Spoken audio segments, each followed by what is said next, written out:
Hello friends, welcome to Chandrakantha recipes. వెన్నపూసతో కారపూస చేసుకుంటే చాలా బాగుంటుంది. నోట్లో వేసుకుంటే ఇలా కరిగిపోతుంది అనమాట. ఒకసారి మీరు కూడా ట్రై చేసి చూడండి. 1 గ్లాస్ శనగపిండి తీసుకుంటే కనుక మీరు 3 గ్లాసులు బియ్యపిండి వేసుకోవాలన్నమాట. ఇందులో ముందరగా పిండి అంతా జల్లించుకుంటే ఉండలు లేకుండా ఉంటుంది. ఏ గ్లాస్తో తీసుకుంటారో అదే గ్లాస్తో తీసుకోండి. మీరు 1 గ్లాస్ శనగపిండికి 3 గ్లాసులు బియ్యపిండి కంపల్సరీ అనమాట. దానికి 1 చెంచా కారము, 3/4 చెంచా ఉప్పు, 1 చెంచా జీలకర్ర. ఎందుకంటే వీటికి బియ్యపిండి కారపూసకి జీలకర్ర వేసుకుంటే చాలా బాగుంటుంది అనమాట.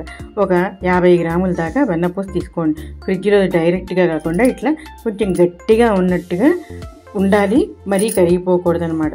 ఫ్రిడ్జ్లో తీసి 1 నిమిషం బయట పెట్టేసి వెంటనే ఇలా కలిపేసుకోండి. కలిపి దానిలో కొద్దిగా ఇంగు కావాలనుకునే వాళ్ళు వేసుకోండి, వద్దనుకునే వాళ్ళు అవాయిడ్ చేసుకోవచ్చు. ఇంగు కూడా వేసి వెన్నపూస అంతా బాగా కలిసేదాకా బాగా కలపండి. ఎందుకంటే వెన్నపూస అంతా పిండికి పడితే అప్పుడు చాలా బోలుగా వస్తుంది. ఇట్లా 2 చేతులతో బాగా కలిపేసేయండి. కలిపితే అప్పుడు వెన్నపూస బాగా పట్టుకుంటుంది అనమాట మీకు. అప్పుడు బాగా కలిపిన తర్వాత ఉప్పు సరిపోయిందో లేదో చూసుకునే వాళ్ళు చూసుకోండి అనమాట. ఉప్పు చూసుకున్న తర్వాత మీరు కొంచెంగా నీళ్ళు పోసుకొని కలుపుకోండి. ఒక్కసారిగా పోసేస్తే అంతా జారుగా అయిపోతుంది. ఎందుకంటే మనకి గిద్దల్లో వత్తడానికి సరిపడగా పిండి మనం కారపూసకి ఎలా కలుపుకుంటామో అలాగే కలిపేసేయండి. ఇది కూడా కొద్దిగా నీళ్ళు పోసుకుంటూ కలపండి. కలిపితే అప్పుడు కొంచెంగా వేడి బయటికి వచ్చేస్తూ పిండికి సరిపడా నీళ్లు తీసుకుంటుంది అనమాట.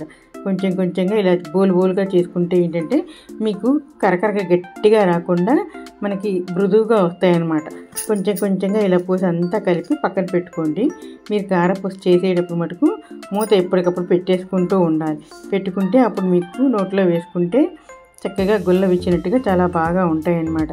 కొంచెం గట్టిగా కలిపేసి పెట్టుకోండి. మీరు మరీ గట్టిగా కాకుండా ఇట్లా మనకి గిత్తల్లో వచ్చేటట్టుగా ఇది కొంచెం లావుగా ఉండేదే వేసుకుంటే బాగుంటుంది. మరీ సన్నది వేసుకోకండి. ఇట్లా చేయి పెడితే అలా లోపల పోవాలి. పిండి ఆ రకంగా కలుపుకోండి.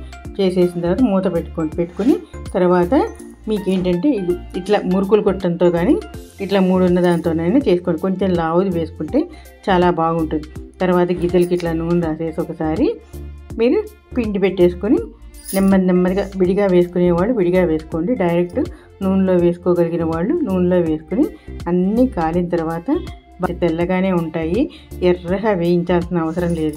ఇట్లా నూనెలో వేసేస్తారు కదా, వేసినప్పుడు ఇది తెల్లగానే ఉంటుంది. కొంచెం బబుల్స్ అయిపోయిన తర్వాత బాగా కాలింది అని మనకు అర్థమవుతుంది అన్నమాట.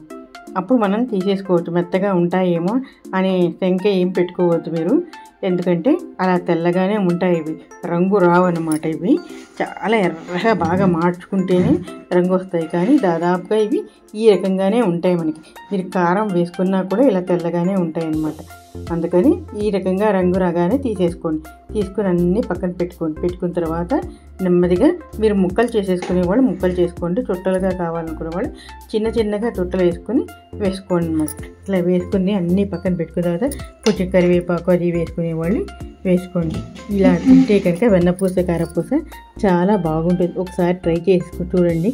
మీకు నచ్చిందనే అనుకుంటా. నచ్చితే లైక్ చేయండి, షేర్ చేయండి, సబ్స్క్రైబ్ చేసుకోండి. పక్కనే ఉన్న బెల్ ఐకాన్ ప్రెస్ చేసి మీ అభిప్రాయాల్ని కామెంట్ రూపంలో తెలియపరచండి.